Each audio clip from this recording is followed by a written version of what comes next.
Marcos 1, 16 até o 20. Vamos fazer uma primeira leitura? Diz assim a palavra de Deus. Caminhando junto ao mar da Galileia, Jesus viu os irmãos Simão e André, que lançavam a rede ao mar, porque eram pescadores. Jesus lhes disse: venham comigo, e eu farei com que sejam pescadores de gente. Então eles deixaram imediatamente as redes e o seguiram. Pouco mais adiante, Jesus viu Tiago, filho de Zebedeu, e João, seu irmão, que estavam no barco consertando as redes.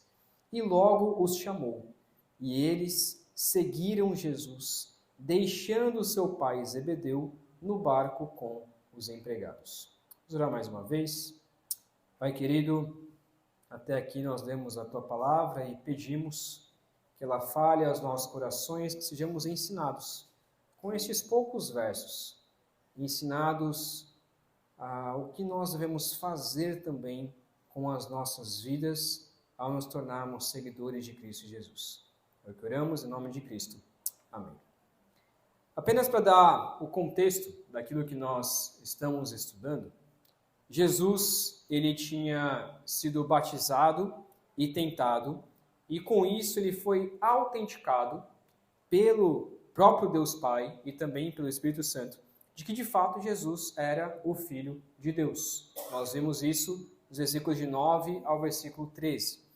Após João Batista, então, ter sido preso, Jesus começa, então, a pregar as mesmas palavras de João Batista, dizendo que o reino de Deus está próximo, arrependam-se e creiam no Evangelho. A diferença é que, de fato, Jesus agora estava trazendo o reino de Deus, pois o Rei, Cristo Jesus, estava no meio de nós. Quero fazer algumas perguntas, então, para nós iniciarmos a nossa reflexão desta noite. Quando você foi convertido, há inúmeras perguntas que talvez passaram na sua cabeça. E talvez você conheça alguém nesse exato momento que estejam fazendo talvez essas mesmas perguntas para você. Quais perguntas são essas? Primeiro, o que é seguir Jesus? Talvez você fez essa pergunta quando foi o momento da sua conversão, ou então alguém tem te perguntado isso. O que é seguir a Jesus? Segunda pergunta, por que eu devo seguir a Jesus? Por que será que eu devo seguir a Jesus? Terceira, quais os benefícios ou as vantagens de seguir a Cristo Jesus? Quarto, quais as perdas, quais as desvantagens em seguir a Jesus? E quinta pergunta, que talvez a maior pergunta de todos é: como vai ser a minha vida depois de seguir a Jesus? Ela vai ser boa? Ela vai ser uma vida ruim? Eu vou ganhar muitos bens? Eu vou perder bens? Como que é essa vida depois de seguir a Jesus? Para todas as perguntas nós não vamos responder apenas hoje, mas conforme nós vamos estudando o Evangelho de Marcos, nós vamos vendo essas respostas. Mas aqui nós encontramos algumas respostas para isso. Esse texto que nós vamos estudar, ele é dividido de duas maneiras. O primeiro, chamado de dois discípulos, de dois que se tornaram discípulos, que é Simão e André, e depois o chamado de Tiago e de João. E nós vamos ver então alguns detalhes sobre isso. Primeiro, sobre Simão e André, aqueles que se tornaram então os pescadores de homens ou pescadores de gente. Vamos ler novamente para fixar o texto, os versículos 16 até o 18, que diz assim: caminhando junto ao mar da Galileia, Jesus viu os irmãos Simão e André, que lançavam a rede ao mar, porque eram pescadores. Jesus lhes disse: venham comigo e eu farei com que sejam pescadores de gente. Então eles deixaram imediatamente as redes e o seguiram. O texto paralelo, que é bem semelhante lá em Mateus, é Mateus 4, 18 a 20. O primeiro detalhe que nós vemos, então, é esse chamado de Simão e o chamado de André. Simão, esse Simão aqui, que nós conhecemos, é aquele que depois Jesus o chamou de Pedro, né? É o Simão Pedro, como nós conhecemos, e André, que às vezes a gente não se lembra disso, mas Simão era irmão de André, possivelmente André sendo o mais velho aqui. É interessante que lá em João 1, versículo 40, olha o que diz, se você quiser abrir rapidamente a sua Bíblia, ou então anotar, João 1, 40, que diz assim: André, o irmão de Simão Pedro, era um dos dois que tinham ouvido o testemunho de João Batista e seguido Jesus. O que isso nos mostra? Porque muitas vezes, quando nós olhamos esse chamado de Simão, esse chamado de André, a gente pensa que Jesus pegou pessoas aleatórias, que ele nunca viu na vida. De repente ele olha para esses dois pescadores e diz: olha, larga suas redes e vocês vão se tornar pescadores de homens. A impressão muitas vezes que o texto nos traz, ao lermos Marcos, é essa. No entanto, tanto Simão e tanto André já conheciam pelo menos um pouco de Cristo Jesus. Eles já tinham ouvido falar de Jesus através de João Batista. Simão, ou pelo menos André, talvez era um dos seguidores de João, um dos discípulos de João Batista. E quando João Batista foi preso, o que aconteceu com a sua vida? Ele voltou então ao seu trabalho, que era de pesca. O que Jesus faz então é voltar até André, ir até ele e convidar não só André para ser o seu seguidor, mas também a Pedro. Ou, melhor aqui, o texto nos diz que é João. Esse momento, então, já haviam conhecido Jesus no passado, ou ouvido falar sobre Jesus no passado, talvez até estavam ali na hora do batismo de Jesus, mas devido a João ter sido preso, eles voltaram então aos seus afazeres. Um outro texto que nos ajuda também a explicar esse chamado, se você quiser abrir lá em Lucas 5, versículos de 1 a 11. Alguns dizem que é um texto que não é a mesma passagem aqui, mas nós acreditamos que é exatamente nessa mesma passagem de quando aconteceu. Lucas 5, de 1 a 11. Olha o que diz esse texto. Aconteceu que Jesus estava junto ao lago de Genezaré e a multidão o apertava para ouvir a palavra de Deus. Então ele viu 2 barcos junto à praia do lago. Os pescadores tinham desembarcado e estavam lavando as redes. Entrando num dos barcos, que era o de Simão, Jesus pediu-lhe que o afastasse um pouco da praia e, assentando-se do barco, ensinava as multidões. Quando acabou de falar, Jesus disse a Simão: leve o barco para o lugar mais fundo do lago e então lancem as redes de vocês para pescar. Em resposta, Simão disse: Mestre, havendo trabalhado toda a noite, nada apanhamos, mas sobre esta sua palavra lançarei as redes. Fazendo isso, apanharam grande quantidade de peixes, e as redes deles começaram a se romper. Então fizeram sinais aos companheiros do outro barco para que fossem ajudá-los. E foram e encheram ambos os barcos, a ponto de quase afundarem. Vendo isso, Simão Pedro prostrou-se aos pés de Jesus, dizendo: Senhor, afaste-se de mim, porque sou pecador.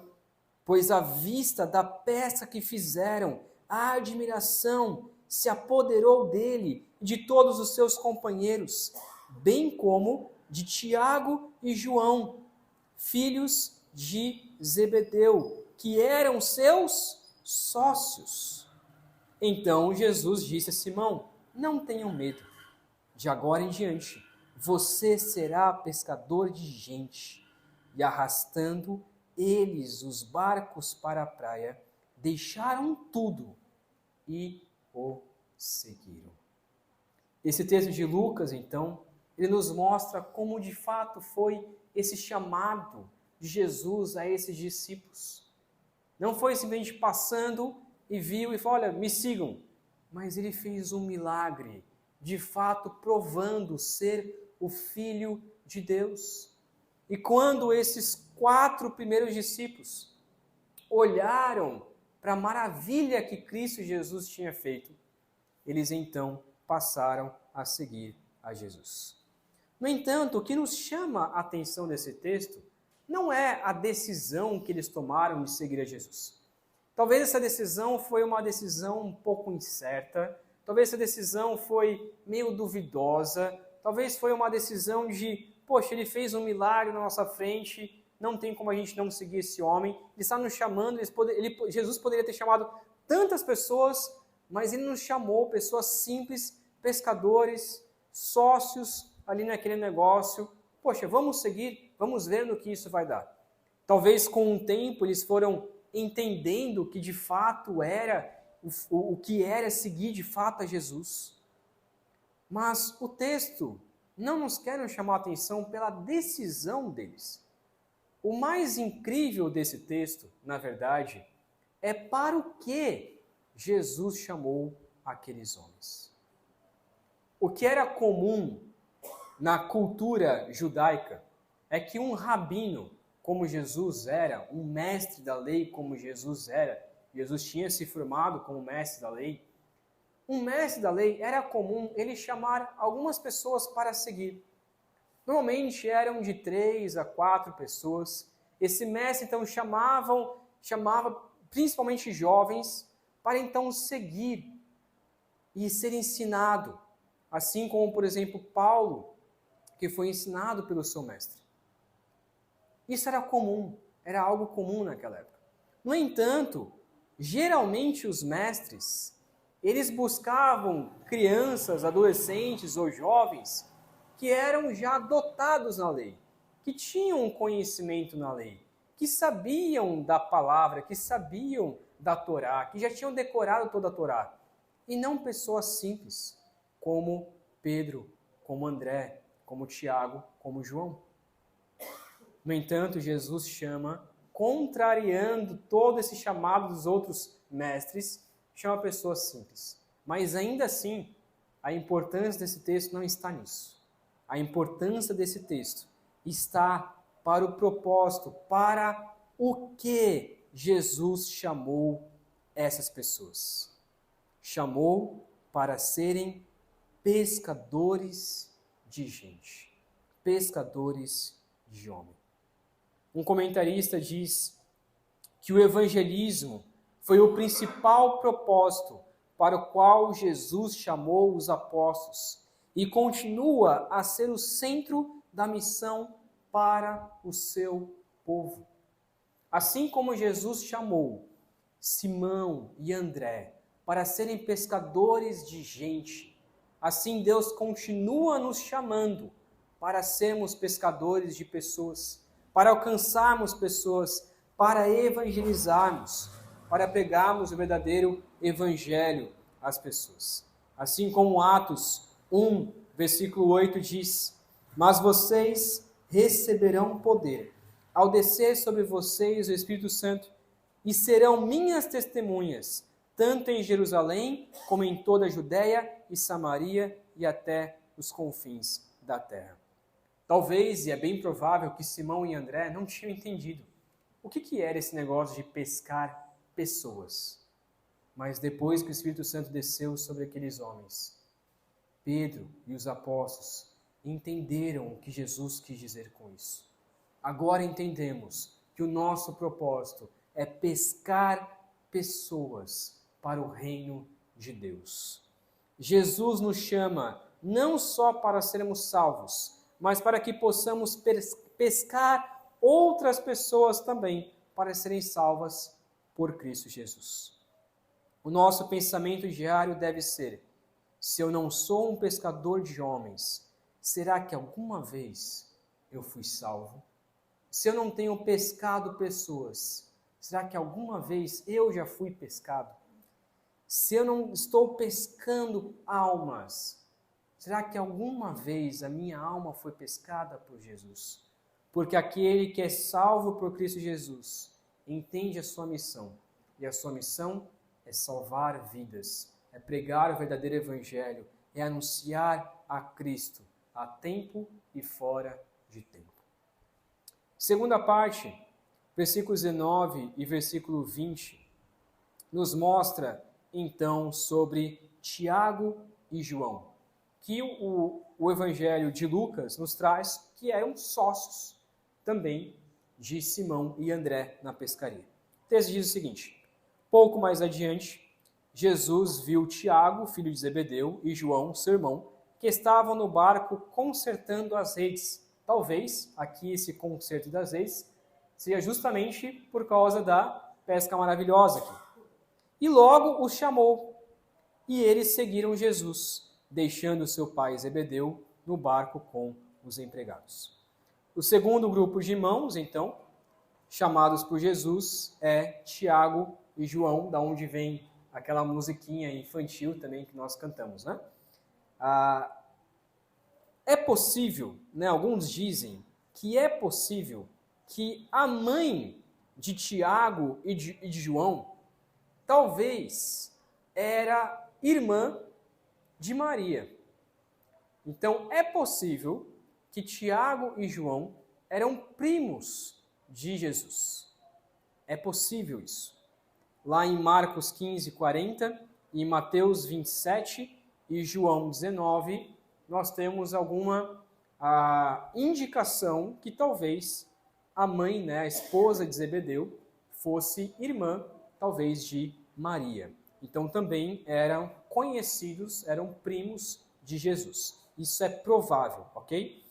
Em Lucas, nós vemos que eles eram sócios de Pedro e André. Ou seja, eles tinham um pequeno negócio, talvez um pequeno negócio, porque não tinham talvez tantos funcionários assim, mas eram sócios de Simão e André e andavam juntos ali nas suas negociações.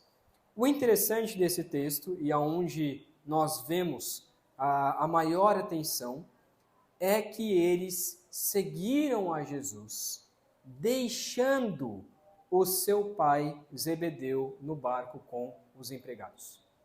Infelizmente, alguns olham para essa história deles deixando o seu pai, dizendo assim: olha, o que importa, independente do que o seu pai te obriga a fazer, o que importa é seguir os seus sonhos. Não deixe que a sua família te obrigue a ser quem você não quer ser, ou algo parecido. Mas não é isso que o texto quer nos chamar a atenção. Essa palavra, deixar o seu pai, possivelmente, que na verdade no original é: e após o seu pai, seguiram a Jesus. Essa palavra após o seu pai, possivelmente foi com a bênção de Zebedeu.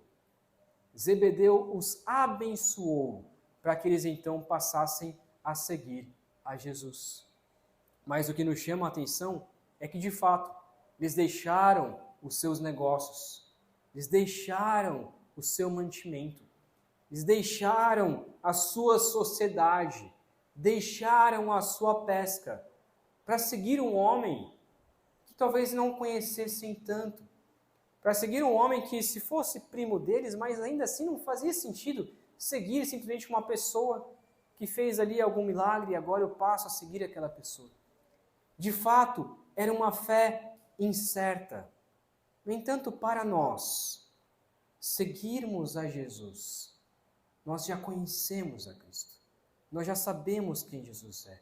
Nós sabemos que Ele é o Filho de Deus, o Cristo, o Salvador. E para nós também devemos deixar os nossos sonhos para seguir a Cristo. Talvez os sonhos que não glorificam ao Senhor. Devemos deixar sim também pai, mãe e parentes e coisas que nos impeçam de seguir a Cristo. Devemos também deixar essas coisas para seguir a Jesus. O princípio, ele é o mesmo. Lá em Lucas 14, 26, como nós lemos no começo do culto, do 25 ao 27, mas eu vou ler o 26, que diz assim: se alguém vem a mim e não me ama mais do que ama o seu pai, a sua mãe, a sua mulher, os seus filhos, os seus irmãos, as suas irmãs e até a própria vida, não pode ser meu discípulo. Se você não amar a Cristo mais do que você ama a sua mãe, mais do que você ama o seu pai, mais do que você ama a sua esposa, mais do que você ama o seu marido, se você não ama Jesus mais do que você ama o seu filho, mais do que você ama a sua própria vida, você não pode seguir a Jesus. Nós não sabemos a intenção real de Tiago e João aqui, e de Simão e André também, em seguir a Jesus. É algo um pouco incerto para nós. Mas de fato há esse princípio. Nós também devemos deixar a minha família, o meu pai, o meu trabalho, a minha escola ou qualquer outra coisa que me impeça de seguir a Jesus. Ele não está dizendo aqui que eu tenho que me divorciar da minha esposa. Não está dizendo aqui que eu tenho que divorciar do meu marido porque ele está me impedindo de seguir a Jesus. Não está dizendo que eu tenho que largar a minha família e deixá-los de lado e nunca mais ir na casa deles. Não é isso. Mas se a minha família tem me impedido de seguir a Jesus, eu tenho que ser firme em dizer: eu amo mais a Cristo do que qualquer coisa. Eu amo mais a Cristo do que a minha própria vida. Este é o princípio que nós podemos aprender em Lucas 14. E aquilo que os discípulos talvez começaram a fazer, a seguir a Jesus. O que importa é que depois da morte e ressurreição de Cristo Jesus, esses discípulos finalmente passaram a seguir a Jesus verdadeiramente e deixaram toda a sua vida para seguir a Cristo. Talvez agora sem entender o que de fato era seguir a Cristo Jesus. Mas depois de um tempo, depois da morte e ressurreição de Cristo, eles dedicaram toda a sua vida, ao ponto de que quando nós vemos quais foram as mortes de cada um desses discípulos, não foram mortes tranquilas, foram mortes horrendas, foram mortes terríveis. Com exceção de João, que morreu preso na ilha de Patmos, mas estava preso e morreu de velhice, todos esses outros morreram de formas terríveis, porque passaram a seguir verdadeiramente a Cristo Jesus. Quero concluir então dizendo, resumindo esse texto, a grande ideia desse texto é que Jesus chama os seus discípulos a se tornarem pescadores de homens e deixarem suas famílias, deixarem aquilo que o impede de seguir a Cristo, para então seguir o Messias, o Filho de Deus. Jesus chama os seus discípulos a se tornarem pescadores de homens e deixarem aquilo que os impede para seguirem ao Messias. 3 aplicações, então, que podemos tirar desse texto. Primeiro, Jesus chama discípulos simples para o seguir. Portanto, mesmo que você seja um doutor, mesmo que você seja quem for, mesmo que seja a pessoa mais simples, mesmo que você não tenha um autoconhecimento, Jesus ainda te chama, independente de quem você foi antes, independente se você foi uma grande pessoa, uma pessoa simples. Deus, Ele quer te chamar e quer te usar. Segundo, Jesus chama discípulos não para viverem no marasmo, não para simplesmente serem salvos. Jesus chama os seus discípulos para alcançar outras pessoas para seguir a Cristo. Por isso, não prive outras pessoas de conhecer a Jesus através da sua vida. Pesque essas pessoas para Cristo. Muitas vezes nós deixamos de anunciar o Evangelho, deixamos de Deus nos usar para pescar outras pessoas.